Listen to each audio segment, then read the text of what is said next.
Hello दोस्तों, नमस्कार। स्वागत है आपका मेरे YouTube चैनल HR में। अगर अभी तक आपने मेरे चैनल को सब्सक्राइब नहीं किया है तो इसे सब्सक्राइब करें और साथ ही बेल आइकन को भी प्रेस करें ताकि आपको मेरी हर नई वीडियो का अपडेट मिलता रहे। दोस्तों, आज मैं बात कर रहा हूं हिंदी साहित्य के एक ऐसे महाकवि की जिन्होंने आदर्श समाज की परिकल्पना की थी। कहते हैं इनका जन्म अभुक्त मूल नक्षत्र में हुआ था, जिस कारण इनके माता पिता ने इनका त्याग कर दिया था। लोक मान्यता है कि ये अपने माता के गर्भ में 12 महीने तक रहे। तत्पश्चात इनका जन्म होने के बाद इनके मुख में 32 दांत थे। ऐसी अशुभ घड़ी में पैदा होते ही इनके पिता ने इनका त्याग कर दिया था। माता इन्हें जन्म देते ही संसार छोड़कर चली गई थी। यह भारतवर्ष में ऐसा समय था जब हिंदुओं को जबरन तलवार के बल पर मुस्लिम बनाया जा रहा था और हिंदुओं को उचित राह दिखाने वाला कोई नहीं था। ऐसे ही समय में इन्हें गुरु नरहरिदास जी का सानिध्य प्राप्त हुआ। इन्हीं के साथ जाकर इन्होंने काशी में वेद, वेदांग, इतिहास, दर्शन, साहित्य, पुराण आदि का गहन चिंतन और अध्ययन किया और आम जनता को रामचरितमानस जैसा अमर महाकाव्य प्रदान कर स्वयं पंचतंत्र में विलीन हो गए। जी हां, मैं बात कर रहा हूं गोस्वामी तुलसीदास जी की। आइए जानते हैं आज गोस्वामी तुलसीदास जी के जीवन की संपूर्ण गाथा। दोस्तों, मैं हूं प्रोफेसर हेमराज भारद्वाज और आज हम बात कर रहे हैं गोस्वामी तुलसीदास जी की। आज हम जानेंगे उनके जीवन परिचय, उनके साहित्यिक परिचय और उनकी साहित्यिक विशेषताओं के बारे में। तो आइए सबसे पहले बात करते हैं उनके जीवन परिचय के बारे में। जीवन परिचय में जानते हैं उनका जन्म। इनका जन्म 1532 ईस्वी उत्तर प्रदेश बांदा जिला राजापुर गांव में हुआ था। इनके माता पिता माता होलसी और पिता आत्माराम दुबे थे, परंतु कई स्थानों पर हमें इनके जन्म के बारे में मतभेद प्राप्त होता है। कुछ विद्वानों का मानना है कि इनका जन्म 1511 ईस्वी में हुआ था। पालन पोषण की बात करें तो माता पिता मुनिया नामक दासी को इन्हें सौंप कर चले गए थे, तो मुनिया नामक दासी ने ही इनका पालन पोषण किया। इनके बचपन का नाम था राम बोला, क्योंकि जब ये पैदा हुए थे तो उसके कुछ समय पश्चात ही इन्होंने राम राम बोलना शुरू कर दिया था। इनकी जो धर्मपत्नी हुई वह रत्नावली थी और पुत्र इनका तारापति और गुरु इनके नरहरिदास जी थे। ये जो है विशिष्टाद्वैतवाद को मानने वाले थे और ये अकबर के समकालीन हुए, जैसा कि आपको बताया गया है। इनकी भक्ति भावना दास्य भक्ति थी और इनकी मृत्यु 1623 ईस्वी मानी जाती है 80 घाट में। तो इनकी मृत्यु के संबंध में एक प्रचलित दोहा है, संबत 1680 80 गंग के तीर, श्रावण श्यामा तीज सनी तुलसी तजे शरीर। और जो इनकी पत्नी रत्नावली हुई, यहाँ पे लोक मान्यता है कि जब तुलसीदास नरहरिदास जी के साथ काशी में शिक्षा ग्रहण कर रहे थे तो एक दिन इन्हें अपनी पत्नी की याद आ जाती है। तो ये रात को उठकर अंधेरे में यमुना नदी को पार कर सीधे अंधेरे में अपनी पत्नी के कक्ष में चले जाते हैं, पत्नी के शयन कक्ष में, जो कि मायके चली गई होती थी। वहां पर अंधेरे में इन्हें देखकर रत्नावली इन्हें कहती है, अस्थि चर्ममय देह मम तासो ऐसी प्रीति, होती जो श्री राम में होत ना भव भय भीति। तो ये दोहा अपनी पत्नी के मुख से सुनकर इन्हें वहां से विरक्ति हो गई थी। तो उनकी पत्नी के इस दोहे का अर्थ था कि हड्डी और मांस के इस शरीर से तुम्हें इतनी प्रीति है। तो इस तरह से जो है उन्हें अपनी पत्नी के मुख से ऐसी बातें सुनकर अपना जो पत्नी मोह था उससे इन्होंने त्याग किया था। तो चलिए आगे बढ़ते हैं साहित्यिक परिचय की ओर। साहित्यिक परिचय में हम बात करेंगे सबसे पहले रचनाओं की। इनकी प्रामाणिक ग्रंथ जो है, प्रामाणिक रचनाएं 12 ही प्राप्त होती हैं, जिनमें 5 बड़ी हैं और 7 जो है छोटे रचनाएं हैं। 5 बड़े ग्रंथ हैं और 7 जो है छोटे ग्रंथ हैं। सबसे पहले बड़े ग्रंथ की बात करते हैं। सबसे बड़ा ग्रंथ इनका रामचरितमानस है, जिसमें राम कथा का संपूर्ण वर्णन है। 1574 ईस्वी में अवधी भाषा में ये लिखा गया है। कई स्थानों पर जो श्री राम तुलसीदास जी का जो जन्म है, मृत्यु है या रामचरितमानस का रचना काल है वो संबत में दिया गया होता है। तो विद्यार्थी ये इस चीज़ का ध्यान रखें, जब भी संबत दिया हो तो जब ईस्वी निकालनी हो संबत की, तो जब ईस्वी दी हो, ईस्वी का अगर संबत निकालना हो तो ईस्वी जैसे 1574 ईस्वी में ये रचा गया था रामचरितमानस, तो अगर इसका संबत निकालना हो तो इसमें +57 करें। अगर कोई भी डेट आपको संबत में दी हो, अगर उसका ईस्वी निकालना हो तो उस डेट से, दी हुई संबत वाली डेट से -57 करें तो वो जो है ईस्वी निकल जाती है। तो जो ये रामचरितमानस है ये दोहा और चौपाई छंद में लिखा गया है। 7 कांड हैं इसमें, बाल कांड, अयोध्या कांड, अरण्य कांड, किष्किंधा कांड, सुंदर कांड, लंका कांड और उत्तर कांड। रामचरितमानस को लिखने में 2 वर्ष 7 महीने का समय लगा था। कहते हैं कि जो अंतिम जो उत्तरकांड है वो उन्होंने काशी में जाकर लिखा था। कवितावली की बात करते हैं, ये ब्रज भाषा में लिखित है। कवित और स्वया छंद में दोहावली ब्रज भाषा की रचना है, और जो गीतावली है विनय पत्रिका भाषा जो है विनय पत्रिका की ब्रज है, और ये पत्रों का समूह है जो कली काल से मुक्ति पाने के लिए तुलसीदास जी ने लिखी थी।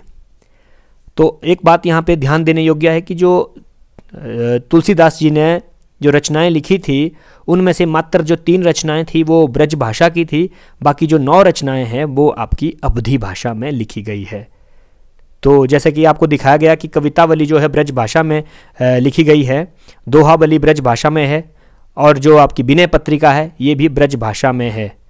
इसके बाद आती है छोटी रचनाओं की बात। छोटी रचनाओं में इनकी जो है सबसे छोटी रामलला नच्छू है, लेकिन हम बात करेंगे कृष्ण गीतावली की।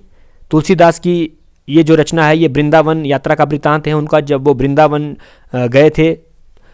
उसके बाद है रामलला नच्छू, ये उनकी सबसे छोटी रचना मानी जाती है। इसके बाद है रामाज्ञा प्रश्नावली, ये इन्होंने अपने मित्र गंगाराम के कहने पर लिखी थी।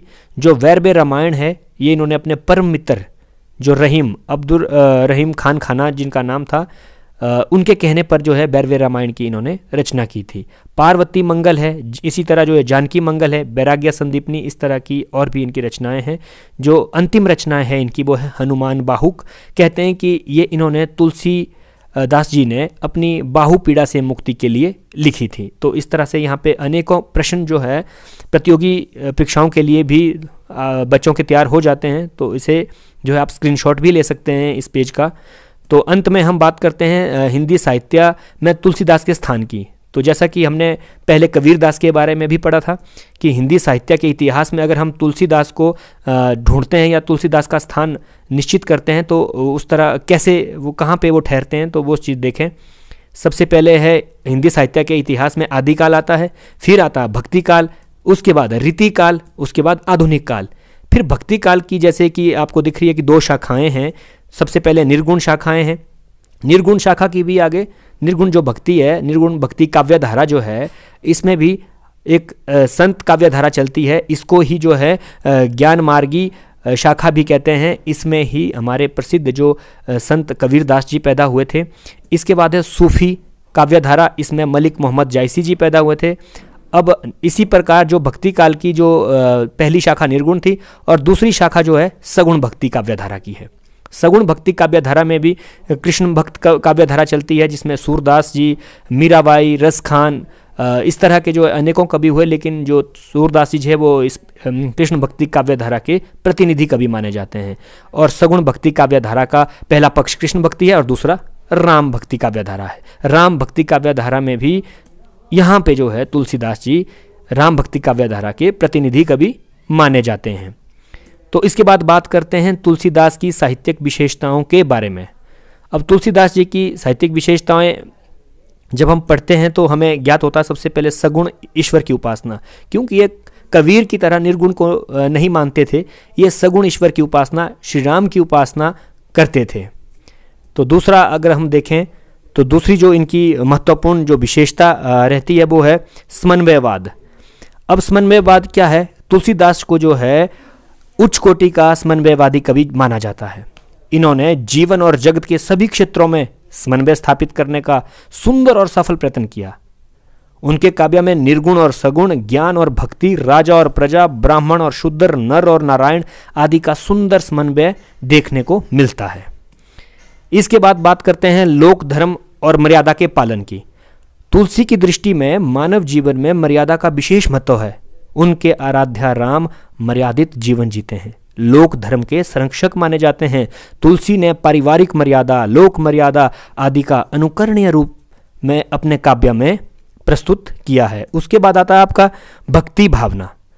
अब तुलसीदास जो है सगुण भक्ति को मानने वाले थे, विशिष्टाद्वैता द्वैतवाद से जुड़े थे और उनकी जो भक्ति थी वो दैन्य दास्या भक्ति थी।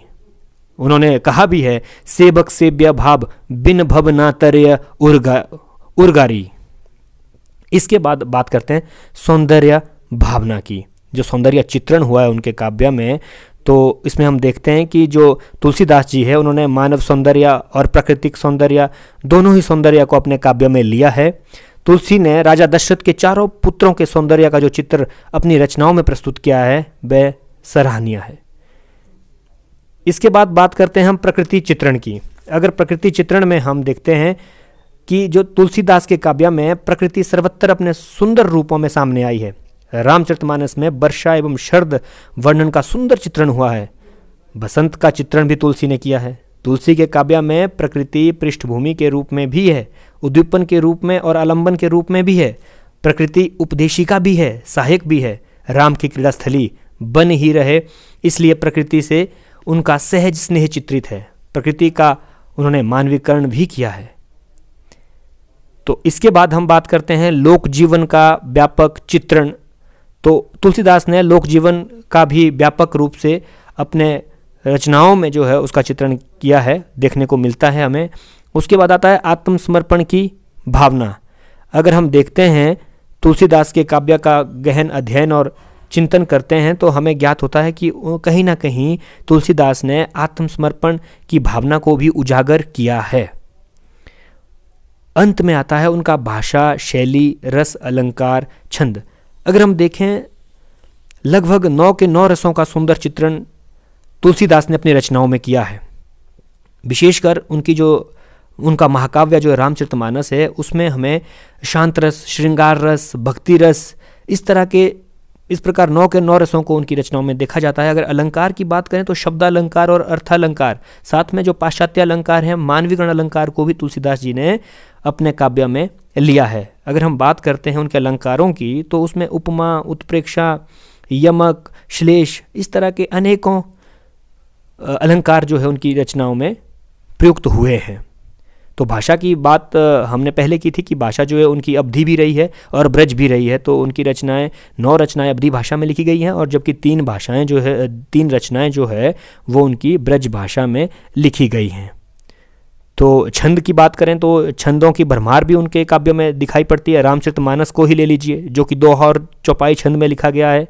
कवितावली को लीजिए जो कवित्व और स्वया छंद में है। इसके अतिरिक्त उनके काव्य में हम देखते हैं सोरठा भी है, पद भी है, वैरवे आदि छंदों का जो है सुंदर चित्रण जो है हमें देखने को मिलता है। तो विद्यार्थी ध्यान दें, यहाँ पे निष्कर्ष अंत में ज़रूर लिखें। हेडिंग्स को लिखने के बाद जो है निष्कर्ष लिखना सबसे अनिवार्य अंग है इसका। तो अच्छे अंक अर्जित करने के लिए निष्कर्ष का होना अत्यंत आवश्यक है।